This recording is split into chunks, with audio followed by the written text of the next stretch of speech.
What is your biggest achievement till date. तो ये एक बहुत ही सब्जेक्टिव क्वेश्चन होता है जो कि हर एक इंडिविजुअल के अकॉर्डिंग चेंज हो जाता है। क्या पता कोई एक अचीवमेंट जो किसी पर्टिकुलर बंदे के लिए हो, दूसरे को वो अचीवमेंट नहीं लग रही हो। तो ऐसा भी केसेस देखने को मिलते हैं। लेकिन अब मैं आपको बताना चाहता हूं कि आपको इसका आंसर किस तरह से देना चाहिए या फिर किस तरह से आपको अपनी बिगेस्ट अचीवमेंट चूज करनी चाहिए। तो सबसे पहले आपको ध्यान देने की जरूरत होती है कि आपको हमेशा रिसेंट अचीवमेंट ही चूज करनी चाहिए। आप कभी भी ये चीज मत करो कि मैं फोर्थ या फिफ्थ क्लास में मैंने टॉप किया था। उस टाइम पे ये चीज ज्यादा वैल्यू ऐड नहीं करती। तो अगर आप रिसेंट अचीवमेंट को चूज करेंगे तो ये आपके लिए काफी ज्यादा अच्छा रहता है। उसके अलावा try to choose an achievement जो कि आपके जॉब या फिर आपके करियर के अलाइन कर रही हो। कोई भी अगर आप पर्सनल चीज, मान लो कि आपने कहा कि मैं एक दिन में बाइक सीख लिया और आप ये चीज को एज ए अचीवमेंट उनको बता रहे हो, तो शायद उस टाइम पे ये चीज ज्यादा वैल्यू ऐड ना कर रही हो। तो अब हम बात करते हैं कि आपको अपना आंसर किस तरह से ऑर्गेनाइज करने की जरूरत होती है। तो इसके लिए आपको स्टार मेथड फॉलो करना चाहिए। स्टार मेथड यानी कि S for situation, T for task, A for action और are for results.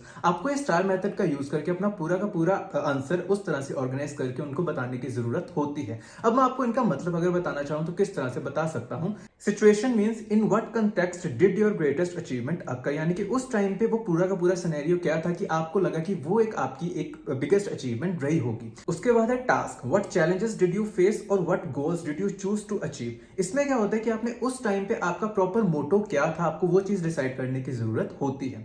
Then third is action, what action did you take and what skills did you use. उस time पे आपने क्या क्या चीजें की थी अपने उस टास्क को प्रॉपरली अचीव करने के लिए, आपको ये सब चीजें टास्क में बताने की जरूरत होती है। एंड देन लास्ट रिजल्ट्स, उस टाइम पे आपको इन दी एंड क्या क्या रिजल्ट देखने को मिले, आपको वो सब चीजें बताने की जरूरत होती है। तो इस तरह से आप अपना प्रॉपर जो आंसर है आपको उसको आप ऑर्गेनाइज करके बता सकते हो। अब अगर मैं इसी की आपको एक एग्जांपल देना चाहूं तो जिस तरह से मैं एक साइड हासिल कर रहा था अपने करियर में, तो मैं उसको किस तरह से बताता था किसी भी इंटरव्यूअर को, आपको अब इस चीज में बताऊंगा। जैसे कि उस टाइम में मेरी सिचुएशन क्या थी।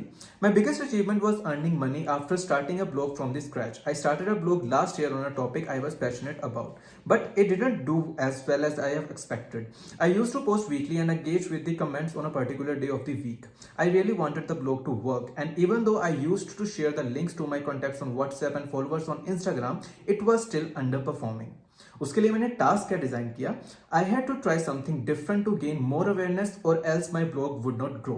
उसके लिए मेरे एक्शन क्या थे। I decided to actively look for answers on why my blog was not growing by talking to experts in the field and researching techniques for growing my audience. In my research I learned about SEO and engagement which made me drop a few things I was doing on the site to focus on the blog fully. और उसके end में मुझे results क्या मिले। Today my blog is one of the biggest in its niche and I no longer write articles because we produce long form content every 3 days a week.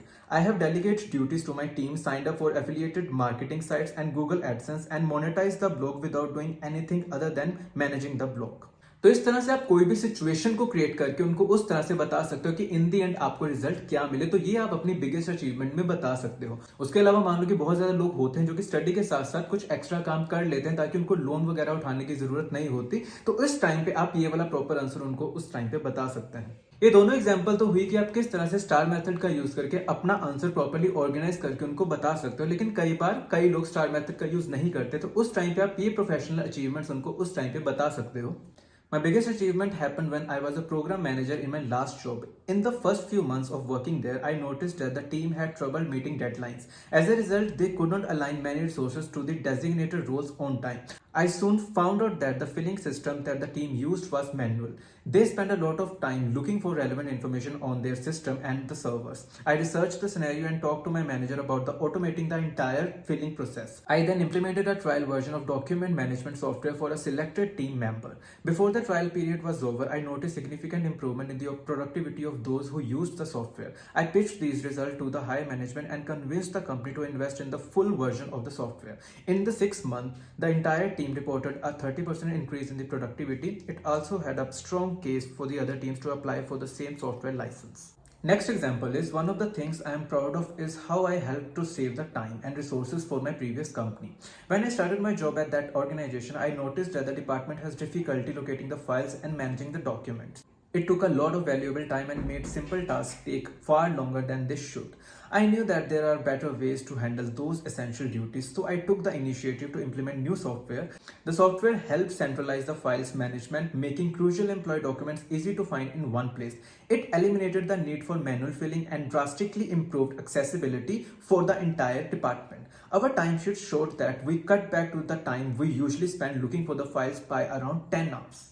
तो ये सारे के सारे एग्जाम्पल्स हैं जो कि आप अपने बिगेस्ट अचीवमेंट में बता सकते हो। इसके अलावा और भी बहुत ज्यादा एग्जाम्पल्स हो सकते हैं जो कि पर्सनल लेवल पर हर एक की अलग अलग होती हैं। तो आप अगर उन सब चीजों को अच्छे से ऑर्गेनाइज करके उनको बता सकते हो तो I will definitely suggest you कि वो सब चीजों के बारे में बताइए। तो इसी के साथ आज के लिए बस इतना ही। अगर ये वीडियो आपको अच्छी और इन्फॉर्मेटिव लगी हो तो इस वीडियो को लाइक और शेयर करना बिल्कुल भी मत भूलिएगा। इसी के साथ आज के लिए बस इतना ही, फिर मिलते हैं अगले वीडियो में। धन्यवाद।